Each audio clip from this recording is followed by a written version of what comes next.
कबीला अफराइम का जोशुआ बन नून यहूदी लोगों की अपनी इब्तिदाई तारीख में रहनुमाई करने वाला दूसरा शख्स था। जोशुआ बिन नून ने अपनी ज़िंदगी का इब्तिदाई हिस्सा मूसा के ज़ेर तरबियत गुजारा और जब बनी इसराइल कनान की सरजमीन में दाखिल हुए तो उनकी जिम्मेदारी संभाली। हज़रत मूसा और हारून की वफ़ात के बाद उनके खलीफा और जानिशीन बने क़िनन में जाबिर और मशरिक़ कौमों के हालात मालूम करने के लिए जो वफ़द गया था उसके एक रुकन ये भी थे।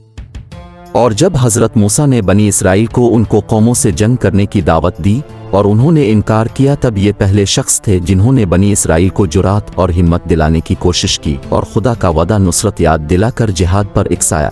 इसके बाद इसका तज़किरा सीना में किया गया है, जहां वो मूसा के उतरने के लिए पहाड़ के किनारे पर आजिज़ी से इंतज़ार कर रहा था। होसे भी मूसा के साथ था जब वो रेगिस्तान में बकिया सालों के लिए खैमा इज्तिमा में गया। तौरात में होजिए का सबसे काबिल जिक्र कारनामा नंबर 13-14 में जासूसों के वाक़ये के दौरान होता है। इसे अफराइम के कबीले की नुमाइंदगी के लिए मुंतखब किया गया है, जो 12 रहनुमाओं के ग्रुप में से हैं जो कनान का सफ़र करते हैं ताकि ज़मीन का पता लगाएं। अपने मिशन से वापसी पर जासूस मुत्तफ़िक़ा तौर पर ज़मीन की तारीफ़ करते हैं, ताहम इनमें से 10 ने मज़ीद कहा कि उसे फ़तह करना नामुमकिन होगा और यह हकीकत में अपने बाशिंदों के लिए ख़तरा है।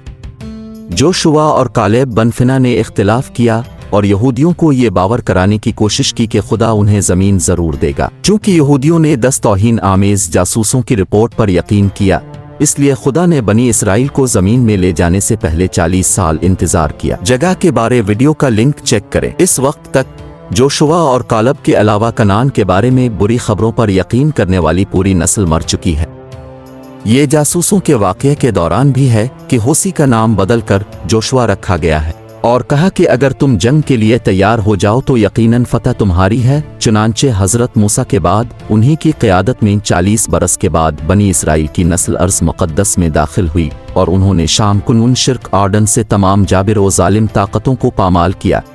जोशुआ ने अपने किरदार के अंदर एक दोहरापन ज़ाहिर किया जो मूसा के किरदार से गायब था। जबकि मूसा बुनियादी तौर पर एक रूहानी पेशवा था जिसने खुदा और यहूदियों के दरमियान सालिस के तौर पर काम किया। जोशुआ एक काबिल फौजी कमांडर के साथ साथ एक मजहबी रहनुमा भी था।